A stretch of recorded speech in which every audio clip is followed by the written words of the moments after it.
Hey everyone, this chapter is on fats and oils, and this first video is going to be a little bit about the molecular structure of fats and oils. So it's going to be a little bit dense and it's going to be a lot of chemistry, but if you're able to understand the chemistry of fats and oils, you're better able to understand why they act the way that they do in foods. So if you've taken chemistry, you should know this already, but if you don't, no big deal. Just a brief little overview. This is the chemistry of carbon. Carbon is an atom that likes to form 4 bonds. It likes to connect with 4 other atoms. So like right here, we've got this carbon is forming 4 bonds. 1, 2, 3, 4. These ones are also forming 4 bonds each. 1, 2, 3, 4. 1, 2, 3, 4. Each carbon has 4 bonds. Now you can also have double bonds, but they'll still have a total of 4 bonds. 1, 2, 3, 4. This carbon has 4 bonds, and this one has 4 bonds as well. 1, 2, 3, 4. So just remember that. That'll be really important in this chapter. Carbon makes 4 bonds. Okay, so let's get started with our discussion of fats and oils. So fats and oils for this class are pretty much synonymous with lipids. You'll get a more technical definition of a lipid in a more advanced chemistry class, but for this class, just know a lipid is the same as a fat or oil. Our discussion of lipids is going to center around fatty acids, which we'll discuss on the next slide. A fatty acid is the basic unit or the building block of fats. So this is what a fatty acid looks like. It's made of carbon. See, these ones, the gray ones, are carbon atoms, and they're all chained together. Each carbon is bonded to some hydrogens. These white ones here are hydrogen, and on the end here we have oxygen. Now, fatty acids can be connected together to form triglycerides, and tri would mean that there are 3 fatty acids, and then glyceride, that's the glycerol, which is pretty much the backbone of the triglyceride. It connects all 3 of the fatty acids together, and so you end up with something that looks like this here. Triglycerides are really important in food science and in nutrition, because triglycerides are how fat is usually stored in the body, and it's also the form of fat that we usually see in foods. Now, there are different types of fatty acids, and they all have their own set of properties. Now, one of the important properties that we're going to talk about is the melting point, which is the temperature at which it turns from a solid to a liquid. So like this butter right here, you can see it's been in the microwave. They've heated part of this butter up, and that has turned it from a solid into a liquid. For butter, that melting point is about 90 to 95 degrees Fahrenheit. And once it gets to that temperature, it stops being a solid and turns into a liquid. Now, the melting point is affected by a few different things, and one of those is the carbon chain length. Now remember, every single one of your fatty acids is just a big long chain of carbon. And some of those chains are longer than others. So right here we have lauric acid. Lauric acid has 1, 2, 3, 4, 5, 6, 7, 8, 9, 10, 11, 12. Lauric acid has 12 carbons. Stearic acid, on the other hand, has 18 carbon molecules, or carbon atoms.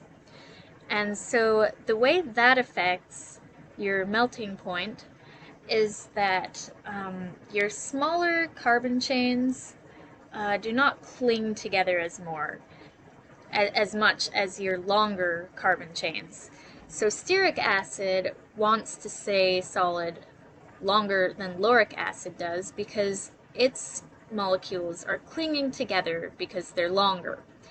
So if you see right here, lauric acid has a low melting point of 110 degrees Fahrenheit, but stearic acid has a higher one at 157 degrees Fahrenheit. The next thing that affects melting point is saturation. You've probably heard of saturated and unsaturated fats. That's important in nutrition, and it's on your nutrition label. Well, saturation also affects your melting point. So remember from the beginning, carbon atoms have 4 spots for bonding. So if you look at this atom right here, it's attached to 1, 2, 3, 4. And every single one of the carbons on this chain, at least in the middle, this one on the end is an exception, but all of the ones in the middle are attached to 2 carbons and 2 hydrogens. And that means that it's a saturated fatty acid. Every single one of the carbons has 2 hydrogen atoms attached.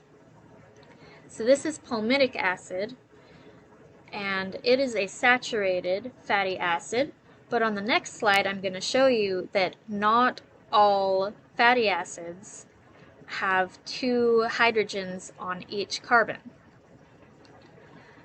So this here is oleic acid, and oleic acid actually has the same number of carbons as palmitic acid, but it has a double bond like we talked about at the beginning of our video. And so what that means is that it can only attach to 1 hydrogen. Because it has 2 bonds here and 1 bond here, it can only attach to 1 hydrogen atom. And so that ends up leaving a little gap where there would normally be hydrogens to fill in this gap. Instead, we see our whole chain just bend a little bit. And this can happen once on your chain, that would be mono unsaturated, or it can happen more than once, which would be polyunsaturated. You see we have right here, these 2 are double bonded, right here these 2 are double bonded, and these 2 are double bonded as well. And so that is a polyunsaturated acid called linolenic acid.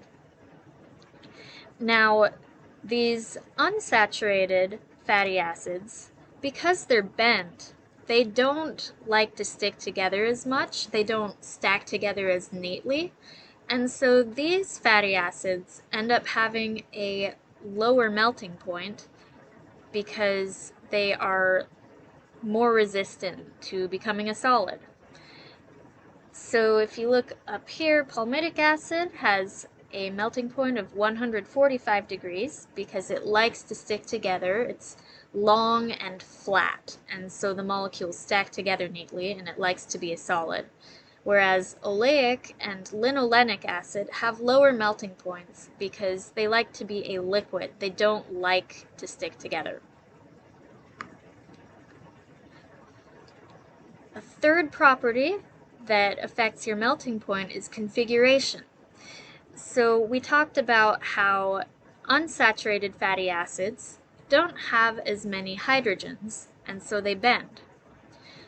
But manufacturers can actually take these unsaturated fatty acids and take out that bend. What they do is they twist the molecule around on itself, so you end up having 1 hydrogen on each side instead of having them on the same side. So it doesn't end up bending like your cis configuration fatty acids. So this trans fat right here has a higher melting point because it's been straightened out and it can stack on itself again. So this is elatic acid, and it's basically the same thing as oleic acid. The only difference is that it's been twisted around on itself. Now, trans fats you've probably heard of because trans fats were big in the media. Um, it was discovered that trans fats are really unhealthy for you. They raise cholesterol in the body and they increase your risk of heart disease. So, why were manufacturers making these in the first place? Well, they have a higher melting point, which means that manufacturers could take cheap oils, like vegetable oils, and turn them into solid fats like butter, which is much, much more expensive. And so that was one of the big advantages. The other one is that trans fats turn longer to turn rancid. Now, if you've ever smelled oils that have been in your pantry too long or shortening, uh, it might have an off flavor or odor. That means it's gone rancid. And rancid means that the fats have reacted with oxygen in the air. Now, you don't want to eat rancid fats because not only do they have that off flavor and odor, they are also not very good for the body. So, trans fats, although they have those advantages, the FDA ruled that they were too dangerous to keep being put in foods, so you actually don't see trans fats around very much anymore. So that's the end of this slide set.